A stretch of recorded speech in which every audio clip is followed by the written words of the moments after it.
Hello student, good evening to all of you. Welcome to my YouTube channel BSc bio वाला। बच्चों, आज हम पढ़ेंगे वर्मी कल्चर के बारे में। क्या पढ़ेंगे बच्चों? Vermi culture. देखिए, वर्मी कल्चर में अर्थवॉर्म का कल्चर किया जाता है। किसका कल्चर किया जाता है? अर्थवॉर्म का। जैसे कि आपको हमने लैग कल्चर के बारे में बताया, तो लैग कल्चर में जो लैग इंसेक्ट था जिससे लैग प्राप्त होता था उसका कल्चर किया जाता था। एपी कल्चर में हनी बी का कल्चर होता था, ठीक है। और सेरीकल्चर में सिल्क वॉर्म का कल्चर किया था। वैसे वर्मी कल्चर में अर्थ वॉर्म का कल्चर किया जाता है। आप लोग जानते हैं अर्थ वॉर्म क्या है? अर्थ वॉर्म को क्या बोलते हैं? फ्रेंड ऑफ फार्मर, क्या किसानों का मित्र बोला जाता है। क्योंकि जो इस मिट्टी में अगर अर्थवर्म खेत में है तो उस मिट्टी को पोरस बनाते हैं। पोरस इन द सेंस, अगर मिट्टी पोरस हो जाएगी उसमें ऑक्सीजन वगैरह अच्छे से रहेगा तो रूट को ऑक्सीजन मिलता रहेगा, इसलिए आपका प्लांट स्वस्थ रहेगा। और ये मिट्टी को भुरभुरा बनाते हैं। भुरभुरा बनाने का मतलब यही है कि मिट्टी में प्रॉपर एरिएशन हो जाता है, प्रॉपर उसमें एयर रहता है, तो प्लांट को एयर प्रॉपर मिलता रहता है, उनकी ग्रोथ अच्छी खासी होती रहती है, ठीक है। तो वर्मी कल्चर में आपको अर्थवर्म का कल्चर पढ़ना है। और देखते हैं हम लोग ये जो अर्थवर्म का हम लोग कल्चर कर रहे हैं इसका क्या यूज है, क्यों कर रहे हैं, ठीक है। आपको पता है अर्थवर्म किस फाइलम का मेंबर है? फाइलम एनलिडा का। आप लोगों ने फाइलम एनलिडा अच्छे से पढ़ा है ना? फाइलम एनलिडा का मेंबर है अर्थवर्म ना। ANN होता है, एनलिडा। ओके, वहां बना लीजिए। ओके बच्चा, तो ये फाइलम एनलिडा का मेंबर है। हमने आपको फाइलम एनलिडा में दो जीनस था, निरीज और एक था लीज। दो हमने आपको अच्छे से पढ़ाया। अर्थवॉर्म नहीं था इसलिए उसको डिटेल में नहीं पढ़ाया गया। ओके, और हमने लेकिन इसका जनरल करेक्टर बताया है आपको। ओके बच्चा, तो देखिए आप लोग, what is the vermiculture? Vermiculture क्या है? The cultivation of earthworm. किसका cultivation? The cultivation of earthworm क्या है? वर्मी कल्चर है। और अरस्तु इसको किस किस तरह अर्थवॉर्म को क्या डिस्क्राइब किए? अरस्तु described them as intestine of the earth. अरस्तु ने अर्थवर्म को, जो केचुआ है, उसको इंटेस्टाइन ऑफ द अर्थ कहा, मतलब पृथ्वी का आंत कहा, ठीक है। तो अरस्तु साइंटिस्ट ने अर्थवर्म को इंटेस्टाइन ऑफ द अर्थ कहा, ठीक है।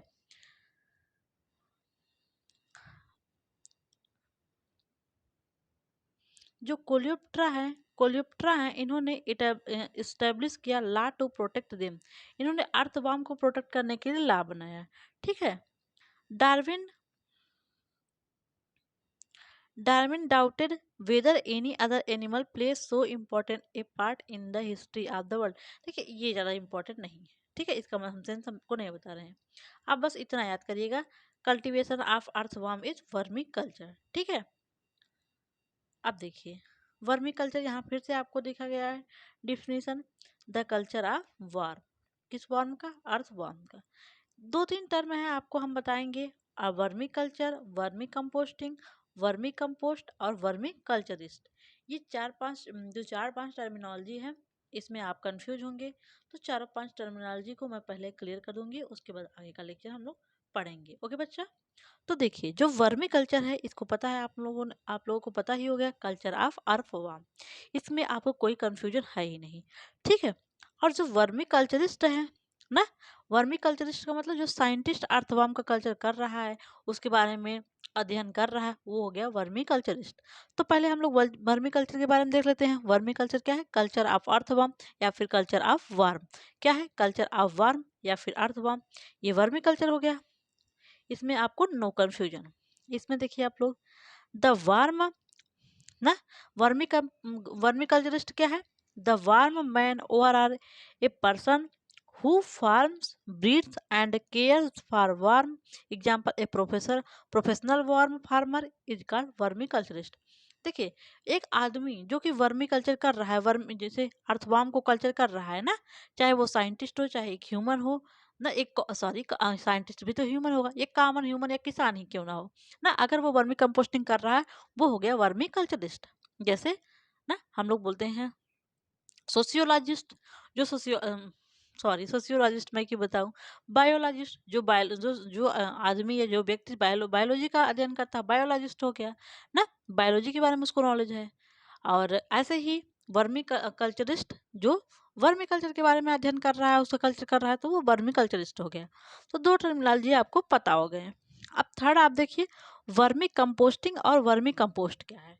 पहले आप लोग देखेंगे वर्मी कंपोस्ट। वर्मी कंपोस्ट पहले देखिए। देखिए द प्रोडक्शन, जैसे जो फिर से आप डिफिनेशन पहले देखिए। The production of vermi composting containing warm casting bleeding materials as well as organic matter in various stage of decomposition। अब वर्मी कंपोस्टिंग क्या है, the use of worm for composting organic material.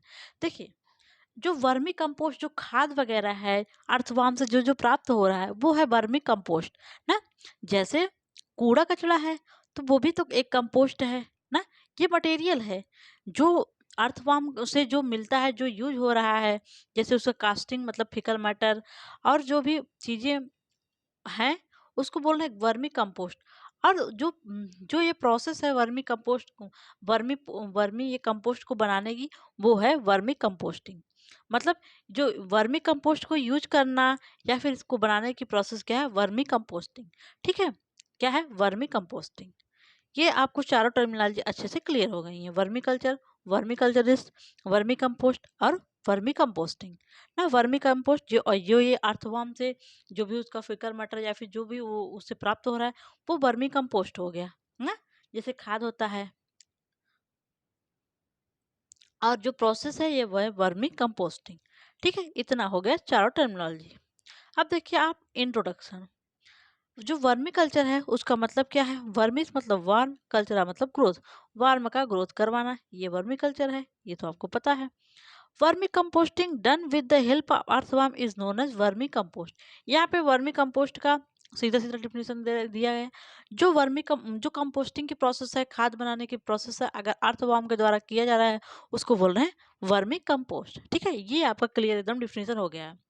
Vermi composting done with the help of earthworm is known as vermicompost. ठीक है, the habits nutrition reproduction of different earthworm differ, hence the need to select the proper species of the given need। देखिए earthworm की बहुत सारी species पाई जाती हैं, but उनका habitat जो उनका हैबिट है और उनका जो न्यूट्रिशन है, रिप्रोडक्शन करने का तरीका वो डिफरेंट डिफरेंट है।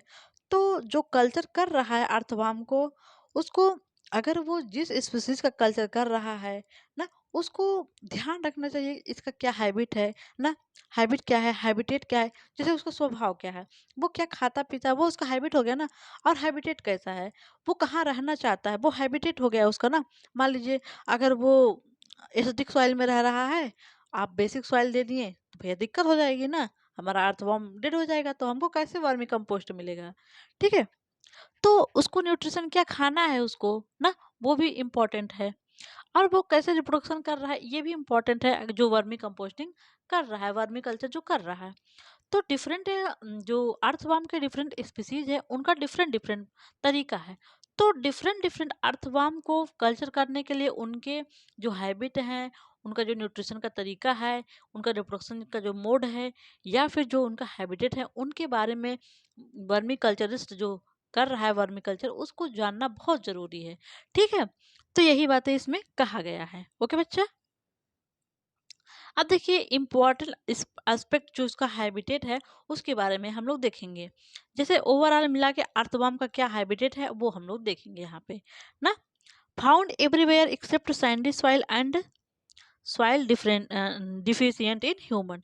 ये देखिए हर जगह पाए जाएंगे, जनरली ये अर्थवर्म हर जगह पाए जाएंगे। लेकिन आपने कभी इनको बलुई मिट्टी और जहाँ पे ह्यूमस नहीं होता वहाँ पे वो नहीं पाए जाते हैं ना। तो ये बलुई मिट्टी में नहीं पाए जाते हैं, और जिस सॉइल में ह्यूमस नहीं होता है, dead and decaying organic matter नहीं होता है, उसमें ये नहीं पाए जाते हैं।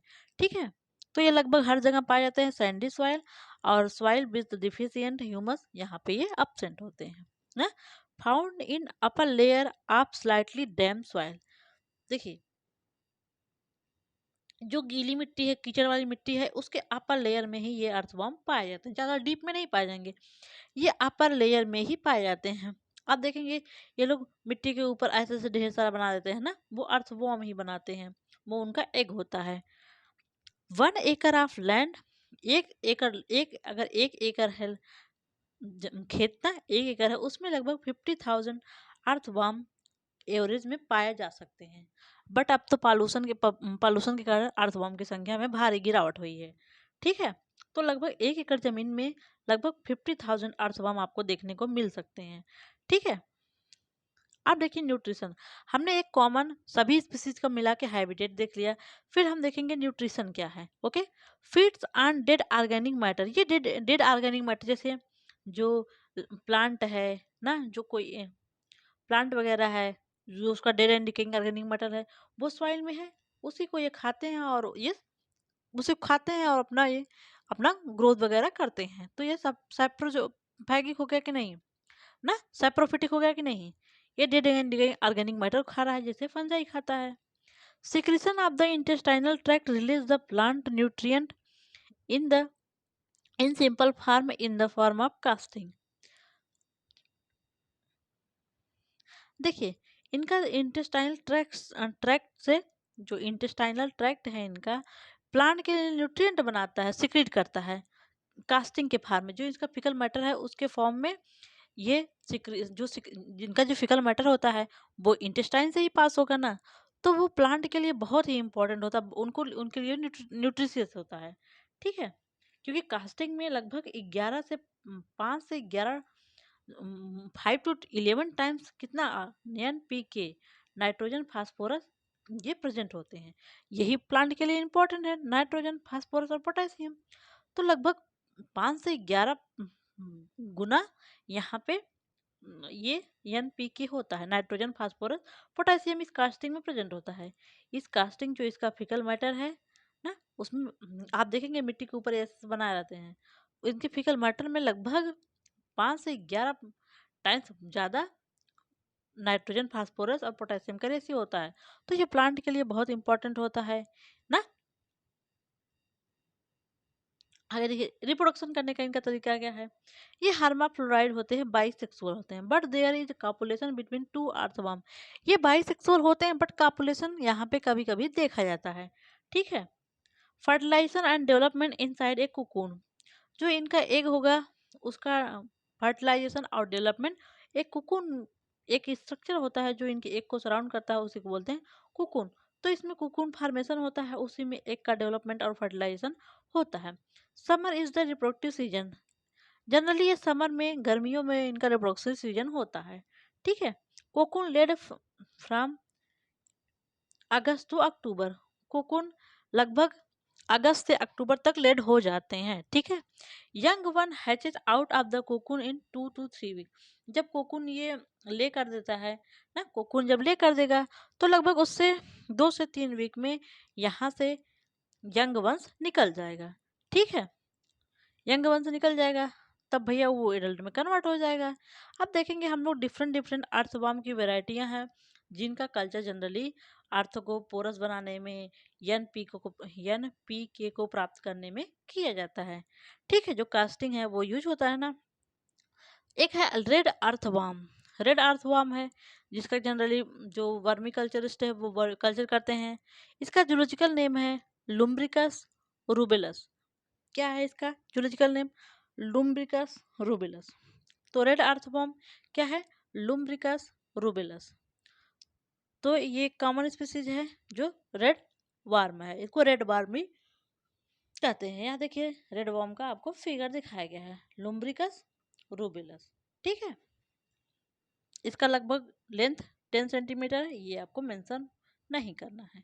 आपको बस कॉमन वेराइटियाँ कॉमन स्पीसीज डाल के आपको यहाँ पे बस मेंशन कर देना है। अगला है आपका फील्ड वॉर्म्स। फील्ड वॉर्म का जूलॉजिकल नेम क्या है? एलो एल्बोफोरा और कैलीजिनोसा। क्या है? एल्बो एल्बोफोरा कैलीजिनोसा। ये होगा, ये मीडियम साइज का होगा। ओके, नेक्स्ट है आपका, ये देखिए आपको दिखाया क्या है। नेक्स्ट है आपका नाइट क्राउलर्स। इसको बोलेंगे नाइट क्रॉलर्स। इसका जूलॉजिकल नेम है लुम्ब्रिकस टेरिस्ट्रिस। क्या है? लुम्बिकस टेरेस्ट्रिस ये लार्ज साइज का होता है। तो ये स्पीसीज है, इसको नाइट क्रॉलर्स भी प्यार से बोलते हैं। इसका जूलॉजिकल नेम है लुम्ब्रिकस टेरेस्ट्रिस। क्या है? Lumbricus terrestris. ये देखिए लुम्ब्रिकस टेरेस्ट्रिस है ये। नेक्स्ट है ब्रैंडलिंग वर्म भी इसका नाम है ब्रैंडलिंग वर्म है। इसमें है आइसेनिया फोस्टिडा एंड आइसेनिया एंड्राई नहीं एंड्राई ना, ये तो याद हो जाएगा। और ये मीडियम लार्ज साइज का है। High growth and reproductive rate, इसका बहुत ज़्यादा ग्रोथ और रिप्रोडक्टिव रेट होता है। ये बहुत तेज़ी से बहुत फास्टली ग्रोथ करता है और रिप्रोडक्शन करता है। तो ये तो इम्पोर्टेंट हो जाएगा जो वर्मी कल्चरिस्ट है। यूज एज फिश बेट, ये फिश बेट के जब देखेंगे आप लोग, जो लोग फिशरमैन होते हैं वो तालाब पोखरे में ये रॉड लेके मछली को फंसाते हैं ना, वो देखेंगे कभी कभी केचुआ उसी में अपने जो बंसी होती है उनकी उसी में लगाए रहते हैं। तो ये फिश बेट में यूज होते हैं। जो ये ब्लेंडिंग वर्म है इसेनिया फोइटिडा और इसेनिया एंड्राई ना, ये फिश बेट में यूज होते हैं। Can produce about 40 kg nitrogen rich compost per hectare per year. लगभग ये 400 kg nitrogen rich vermi compost per hectare पर 1 हेक्टेयर जमीन में पर ईयर बना सकते हैं। ठीक बच्चा, ये हो गया आपका ब्रैंडलिंग वर्म के बारे में। ये देखिए आप लोग, बहुत इंपॉर्टेंट है। ये मीडियम साइज का लगभग होता है। इसका ग्रोथ और रिप्रोडक्टिव रेट भी हाई है। ये लगभग जब जब फिश को लोग फिशरमैन फिश मारते हैं तो ये अपनी बंसी में इसका यूज करते हैं। और लगभग ये 400 kg nitrogen rich compost per hectare per year बना सकता है। ठीक है, ओके बच्चा, ये हो गया आपका इसके बारे में, जो ब्रैंडलिंग वर्म है इसके बारे में। नेक्स्ट हम लोग देखेंगे, नेक्स्ट देखिए ये आइसेनिया फेटिडा और आइसेनिया एंड्राई, ये है दोनों है। नेक्स्ट है आपका फेरिटिमा पास्थुमा। फेरिटिमा है, ये कॉमन लार्ज साइज अर्थवॉर्म है। ये मोस्ट कॉमन है और लार्ज साइज अर्थवॉर्म है। कैसा है? Most common large size earthworm है। Most common species in India is Pheretima posthuma. ठीक है, फेरेटिमा पास्थुमा ये मोस्ट कॉमन स्पीसीज जो इंडिया में पाया जाता है। Their requirement are similar to those of night crawlers and field worm. ये देखिए जो नाइट क्राउलर्स और फील्ड वॉर्म है उसी की तरह ये लगभग सिमिलर होते हैं। इनका हैबिटेट रिप्रोडक्शन वगैरह इसी तरह होता है। They are soil living species, ये सॉइल में रहते हैं। ठीक है, ये सब सॉइल लिविंग स्पीसीज हैं। ओके, ये फेरेटिमा पास्थुमा को दिखाया गया है। अगर आप में पढ़ना रहता तो आपको फेरेटिमा पास्थुमा भी पढ़ने को मिलता है। आपका पीजीटी वगैरह में फेरेटिमा पास्थुमा ही पढ़ना है। अब देखते हैं हम लोगों ने पहले कॉमन जो स्पीसीज है जिनका कल्चर करना है उसके बारे में हम लोगों ने देख लिया। अब देखते हैं हम लोग कैसे कल्चर करना है अर्थवर्म का। हमने तो जान लिया वर्मी कल्चर क्या है, वर्मी कंपोस्ट क्या है, वर्मी कंपोस्टिंग क्या है, वर्मी कल्चरिस्ट क्या है। उसके बाद हमने आपको डिफरेंट स्पीसीज के बारे में बताया जिसका कल्चर किया जाता है। अब हम लोग देखेंगे, अब हम लोगों ने जान लिया, अब हम देखेंगे कल्चर कैसे किया जाता है ना। अब देखना है कल्चर कैसे किया जाता है। क्या देखना है? कल्चर कैसे किया जाता है। तो पहले देखते हैं क्या क्या मटेरियल यूज होगा कल्चर करने में ना। क्या क्या मटेरियल यूज होगा वो देखिए आप लोग। पहला है गार्बेज, जो कूड़ा कचरा है उसका यूज किया जाता है क्योंकि ये सैप्रोफिटिक है, dead and decaying organic matter खाते हैं। तो घर का जो कूड़ा कचरा है उसी उसको जरूरत होती है इनका कल्चर करने में ना। लीव्स की जरूरत होगी, जो लीव्स है प्लांट की उनकी जरूरत होगी। बनाना का जो छिलका वगैरह है बनाना, वो भी जरूरत होगी, बनाना रेजिड्यू की ना। और क्या जरूरत है देखिए, और देखिए श्रेडेड बार्क, साउडस्ट, वुड सेविंग, जो अ, जो पेड़ का जानते हैं बार्क होता है ना, बार्क की जरूरत होती है। लकड़ी के जो छिलके वगैरह होते हैं साडस्ट होते हैं उनकी जरूरत होती है। ठीक है, सिट्रस वेस्ट है, जो नींबू वगैरह के वेस्ट हैं, ऑरेंज वगैरह के वेस्ट हैं, सिट्रस फ्रूट के वेस्ट हैं, उनकी जरूरत होती है। मान लीजिए जूस बन के वो जो वेस्ट निकलता है ना उनकी जरूरत होती है।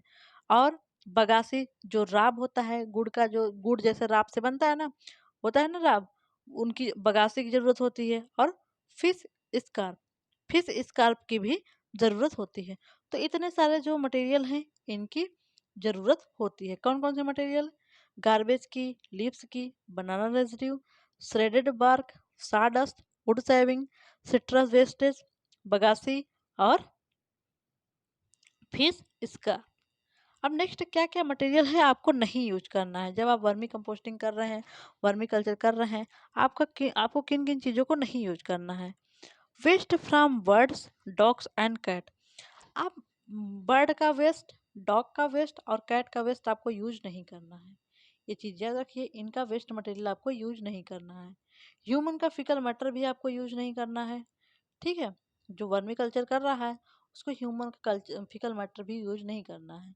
Bird dropping are a source of disease. जो बर्ड हैं वहाँ पे नहीं आना चाहिए क्योंकि ये डिजीज की सोर्स है। हाईली एसिडिक मटेरियल, जो हाईली एसिडिक मटेरियल है वो भी नहीं चाहिए आपको क्योंकि वो अर्थवाम के लिए सूटेबल नहीं है। डिजीज प्लांट, जो डिजीज प्लांट है आप अर्थवाम को खाने के लिए दे रहे हैं वो भी नहीं चाहिए। टॉक्सिक मटेरियल, जो टॉक्सिक मटेरियल है आपको उसमें नहीं डालना है जहाँ पे आप अर्थवाम का कल्चर कर रहे हैं। Plant debris from the road side, जो रोड के अगल बगल के प्लांट के कूड़े कचड़े हैं आपको उसको वहाँ पे अर्थवाम जहाँ पे आप कल्चर कर रहे हैं वहाँ पे नहीं ऐड करना है ना। यहाँ पे आप लोगों ने देख लिया क्या क्या मटेरियल यूज करना है और क्या क्या मटेरियल को यूज नहीं करना है। अब देखते हैं हम लोग types and method of vermi culture. अब इस हम लोग टॉप अब देखेंगे हम लोग क्या क्या टाइप्स हैं और क्या क्या मेथड है वर्मी कल्चर के ना। तो देखिए पहला है बिन ना। पहले देखते हैं हम लोग बिन क्या है। बिन है a container made up of bricks, woods और कंक्रीट। ये बिन एक कंटेनर है। इसको आप ईंट का भी बना सकते हैं, लकड़ी का भी बना सकते हैं या कंक्रीट या पत्थर का भी बना सकते हैं। तो ये बिन है जिसमें आपको वर्मी कल्चर करना है, अर्थवार्म को ग्रो करवाना है ना। Bin should be located in a shady places near a garden or kitchen। आपको बिन को कहाँ रखना है, आपको छायादार स्थान पे रखना है जैसे कि गार्डन के बगल में रख दीजिए या फिर आप किचन के बगल में रख दीजिए। तो बिन को कहाँ रखना है, शैडी प्लेस छायादार स्थान पे रखना है या फिर गार्डन के बगल में रखिए या फिर आप किचन के आसपास रख दीजिए। बीन्स में भी डिफरेंट टाइप्स। देखिए जो बीन यूज किया जा रहा है ये डिफरेंट टाइप के होते हैं जैसे लिहाई bin, cage type, block type and brick type etc. इतने डिफरेंट टाइप के बिन हो सकते हैं जिसमें आपको अर्थवर्म का कल्चर करना है। अब देखते हैं हम लोग पहला जो टाइप ऑफ बिन है वो लिहाई टाइप का बिन कैसे है, क्या है ये और कैसे बना होता है। ठीक है, logs or pole or wood. ये कैसे बनता है, वुड का बना होता है ना, पुल का खंभों का ही बना होता है। Contrasted constructed by drilling out corner of rod over locks and fixing them with four rod at the corner. देखिए जैसे ये रॉड ऐसे रॉड जोड़ जोड़ के ये बनाया जाता है। अब कैसे आपको दिखाएं, अभी फिगर वो दिखाएंगे ना। देखिए नहीं है फिगर, आप देखेंगे इसको रॉड जोड़ जोड़ के बनाया जाता है। ऐसे इसमें दिखा नहीं पाएंगे, ऐसे बनाया जाता है ना, ऐसे बनाया जाता है। इसी में कल्चर करवाएंगे हम लोग। ये सब ऊपर वाला पोर्शन है, आपको 3D में हम नहीं दिखा पाएंगे इसको। ठीक है, जो एडजेसेंट साइड का राउंड होगा देखिए ऐसे ऐसे प्लेस किया जाएगा ना। जब ये राउंड होगा ना चौकोर, आप देखते हैं ना जैसे प्लांट को कवर करने के लिए बनाया जाता है ना वैसे ही ये रॉड का बना होगा। Okay, long lasting, easy to erect, portable and provide proper ventilation and protection. ये लॉन्ग लास्टिंग है, काफ़ी लंबे समय तक चलता है। जो ये बिन है, लिहाई बिन है, ये काफ़ी लंबे समय तक चलता है। इजी टू इरेक्ट और इसको खड़ा करने में आसानी होता है। पोर्टेबल और provides proper ventilation and protection. ये अर्थवर्म को प्रॉपर वेंटिलेशन और प्रोटेक्शन भी प्रोवाइड करता है। नेक्स्ट है आपका केज टाइप। क्या है अगला बच्चा, केज टाइप। ये केज टाइप क्या है, box type constructed with the help of would and wire mess. ये किसके द्वारा, ये बॉक्स की तरह होता है, किसके द्वारा बनाया जाता है, वुड का और वायर का मेस का बनाया जाता है। Inexpensive inexpensive simple to build. ये बहुत ज़्यादा खर्चीला नहीं होता है, आराम से इसको बनाया जाता है। Allow good circulation of air, यहाँ पे अच्छा खासा एयर भी जाता रहता है। एंड आर पोर्टेबल, ठीक है, ये पोर्टेबल भी है। ओके, तो ये गुड पोर्टेबल है, इसको एक स्थान से दूसरे स्थान पर आसानी से ले आया जा सकता है। ठीक है, ये भी पोर्टेबल था, ऊपर वाला भी पोर्टेबल था ना, वो भी पोर्टेबल था और ये भी पोर्टेबल है। इसको एक स्थान से दूसरे स्थान पर आसानी से ले जाया जा सकता है, ठीक है। और अगला है block and brick. Block and brick type का जो बिन है उसमें देखिए, constructed by cementing the brick और by just pressing the cement blocks over big without fixing. इसको ईंट से बनाया जाता है, ठीक है। इसको फिक्स करके बनाइए या फिर बिना फिक्स करके आप ईंटा जोड़ जोड़ के बना दीजिए, ठीक है। मे बी परमानेंट ओवर और मूवेबल। इसको आप परमानेंट भी बना सकते हैं और मूवेबल भी बना सकते हैं, दोनों टाइप से बना सकते हैं, ठीक है। ये देखिए ब्रिक, ये तो सिंपल बीन है। ये लिहाई टाइप देखिए आप, बांस के डंडे से ऐसे बनाया गया है। ये सिंपल बीन है, लकड़ी का देखिए ऐसे बनाया गया है। और ये है आपका केस टाइप का बिन है, ये आपका केस टाइप का बिन है। और आप देखिए ये ब्रिक पिन है, ब्रिक पिन आप देख रहे हैं ना, यहाँ पे ऐसे बनाया गया है, ठीक है। ये आपका हो गया ब्रिक टाइप का बिन हो गया। अगला है केजेस या पेन्स। ये simple type of woven wire fencing है। इसको वायर को बीन के इसका दीवार बनाया जाता है, ठीक है। ये सिंपल टाइप है लेकिन ये तार को बीन बीन के इसकी दीवार बनाया जाता है। Constructed by bringing both end of fencing together to form a cylinder ना। Cylinder is filled with waste organic, देखिए इसको दिखा रहे हैं आपको, फिगर है कि नहीं, हाँ देखिए ऐसे वायर से बना है ना, सिलेंडर की तरह वायर से बीन बीन के इसको बनाया गया है। और उसके बाद उसी में कूड़ा कचरा भर दिया जाता है ना। कूड़ा कचरा भर दिया जाएगा तो अर्थवर्म ग्रो करेंगे ही मिट्टी से आके।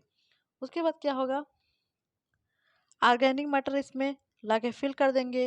And when it is half full, जब ये इसमें आधा भर जाएगा, ये स्टिक ये stick R post in driven into the pile, ठीक है।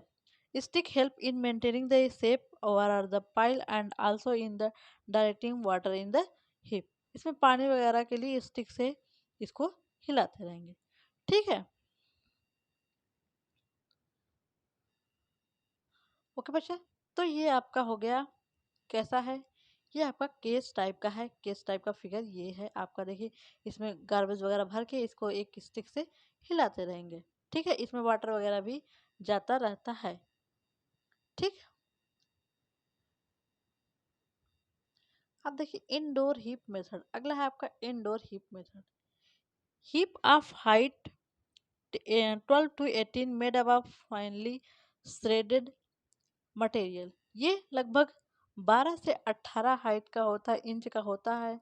और लगभग ये श्रेडेड छायादार मटेरियल का बना होता है। Manure type of earthworm introduce first so that they start their activities right away without heating up the heap greatly, ठीक है। जो मैन्योर टाइप का अर्थवर्म है यहाँ पे पहले इंट्रोड्यूस करेंगे, फिर अपने जो राइट एक्टिविटीज हैं यहाँ पे स्टार्ट करेंगे, ठीक है।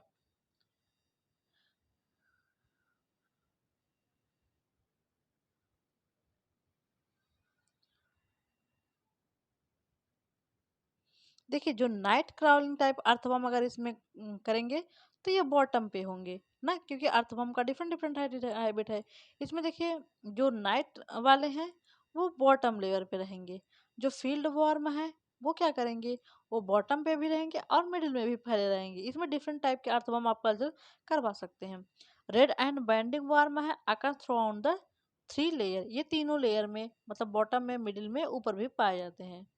और जो तो आगे earthworm should be introduced after a while so that the intense heat does not kill them instantly। earthworm को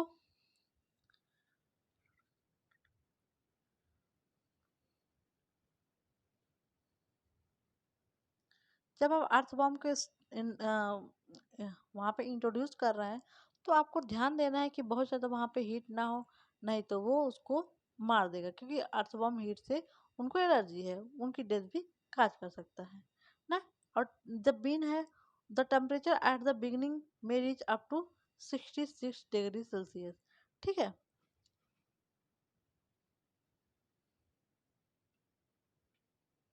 स्टार्टिंग में ये जो हिप बीन है इसका टेम्परेचर लगभग 66 डिग्री सेल्सियस किया जाता है। Hence introduction of the earthworm should be done after 2 to 3 week.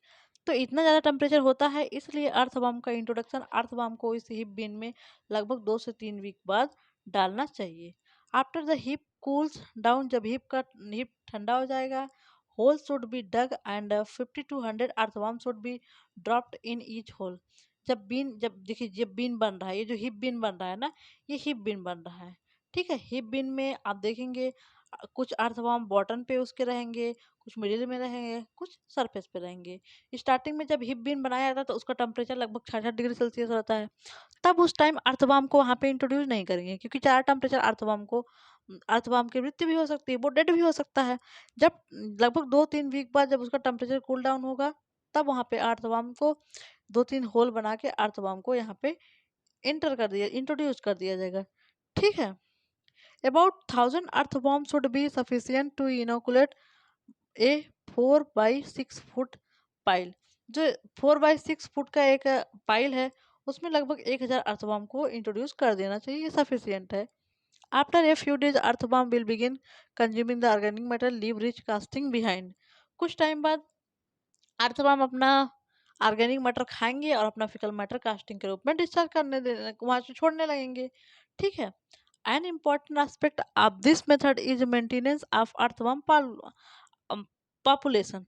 ये इनका कास्टिंग जो बनाएंगे, ऑर्गेनिक मटर उसमें से खाएंगे और वो कास्टिंग बनाएंगे, कास्टिंग हमारे यूज का है। ठीक है, आपको एक बात और इम्पोर्टेंट इसमें ध्यान रखना है, अर्थवर्म के पॉपुलेशन को भी ध्यान रखना है। ठीक है, only half of the heap should be removed so that the remainder can be served as the base of the new heap। ठीक है, अगर ये फुल हो जाएगा हिप, हाफ ही है हिप, तब भी आपको यहाँ से अर्थवर्म को निकाल के दूसरे हिप में न्यू हिप में ट्रांसफर कर देना है, क्योंकि ज़्यादा फुल हो जाएगा तो यहाँ पे दिक्कत होगा, एयर वगैरह अच्छे से नहीं मिल पाएगी इस हिप में। ठीक है, तो ये आपने हिप के बारे में देख लिया। तो क्या आपने देखा indoor hip method. Indoor hip method जो अर्थवर्म कल्चर करने का मेथड है, इसके बारे में आप लोगों ने देख लिया ना। आप लोगों ने पहले बिन देखा, बिन के बारे में देखा जिसमें अर्थवर्म का कल्चर किया जाता है, फिर अपने मेथड में देखा इंडोर हिप मेथड को देखा जिससे हम लोग अर्थवर्म का कल्चर कर रहे हैं। ठीक है, अब देखिए बेनिफिट्स ऑफ वर्मी कल्चर। जो वर्मी कल्चर कर रहे हैं उसके क्या बेनिफिट हैं, स्टार्टिंग में ही हमने आपको बेनिफिट बता दिया, तो आइए फिर से उसको ही देख लेते हैं। ठीक है, देखिए production of vermi compost. Vermi culture से आपको वर्मी कंपोस्ट मिलेगा, जो उसका कास्टिंग है उसमें नाइट्रोजन फास्फोरस पोटेशियम का रेशियो अच्छा खासा है।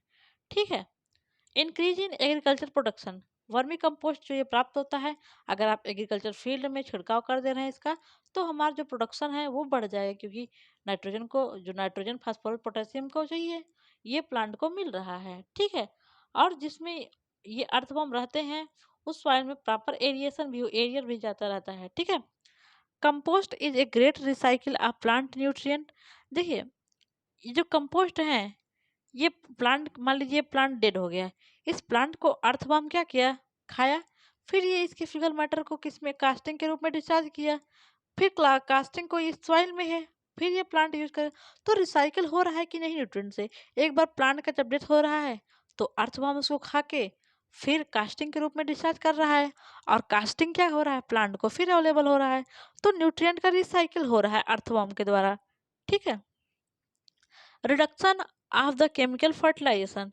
अगर आप वर्मी कंपोस्ट यूज कर रहे हैं तो केमिकल फर्टिलाइजर की ज़रूरत ही नहीं होगी आपको, क्योंकि केमिकल फर्टिलाइजर बहुत ही नुकसान होंगे और एक्सपेंसिव भी होते हैं। रिसाइकलिंग ऑफ वेस्ट, इस तरह से वेस्ट का भी रिसाइकिल हो जा रहा है ना। ड्राट प्रोडक्शन, ये सूखा से भी बचाते हैं। ओके, स्टॉपेज ऑफ इरोजन, जो सॉइल इरोजन वगैरह हो रहा है इसको भी ये रोकते हैं।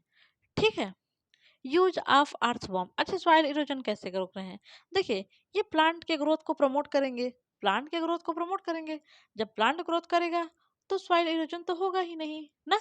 न्यूट्रलाइज टॉक्सिन, ये टॉक्सिक को भी न्यूट्रलाइज करते हैं, सॉइल में जो टॉक्सिक होगी उसको भी न्यूट्रलाइज करेंगे। ओके, और ये ड्राउट प्रोटेक्शन प्रोटेक्शन करते हैं, सूखे को भी रोकते हैं। यूज ऑफ अर्थवर्म, अब अर्थवर्म का यूज क्या है, एज फिश प्लांट, फिश बेट। जब मछुआरे मछली मारते हैं अपने वो जो रॉड होता है, उनका होता है ना डंडा, जिससे वो मछली मारते हैं ना, उसमें ये यूज करते हैं अर्थवर्म का। For sewage sludge management, earthworm क्या हो रहा है, सीवेज जो कूड़ा कचरा है उसका मैनेजमेंट हो जा रहा है कि नहीं, अर्थवर्म इसको खा के कास्टिंग में कन्वर्ट कर रहा है, कास्टिंग प्लांट के लिए फिर अवेलेबल हो जा रहा है। ठीक है। Third, treatment of industrial waste.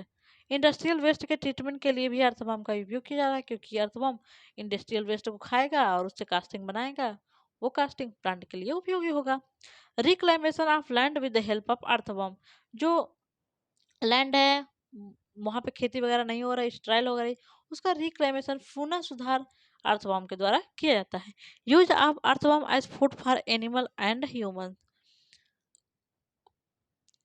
देखिए, अर्थवॉर्म जो है वो प्लांट को एनपीके प्रोवाइड करेंगे और एरिएशन भी तो प्लांट क्या होगा, मैन के लिए, ह्यूमन के लिए भोजन बनाएगा। वो ह्यूमन को डायरेक्ट इनडायरेक्ट रूप से ह्यूमन के लिए उपयोगी है। ठीक है, ये हो गया अर्थवॉर्म का यूज आपका हो गया। ठीक है, तो हमने ये इतना सारा हम लोगों ने अर्थवॉर्म कल्चर के बारे में पढ़ लिया, वर्मी कल्चर के बारे में पढ़ लिया है। आपका देखिए ये कल्चर वाला टॉपिक फिनिश हो गया ना। आपका ये यूनिट जो फिनिश होगा ना, आपका ये पेपर आज फिनिश होता है। ओके बच्चा, अब आपका ये पेपर फिनिश हो गया है। तो आप लोग क्या करिए, अपना अच्छे से पेपर को रिवाइज करिए, इस पेपर को तैयार कर लिए। अब हम लोग अगला पेपर स्टार्ट करेंगे जल्दी ही। ठीक है बच्चा, तो थैंक यू सो मच बच्चों। इसके पहले हम वीडियो को फिनिश करें, आप अपना कमेंट थोड़ा सा वीडियो के नीचे जरूर टाइप कर दीजिए। और आप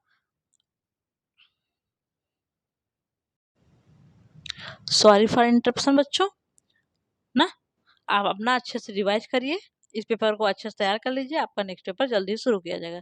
थैंक यू सो मच बच्चों, मिलते हैं नेक्स्ट लेक्चर में।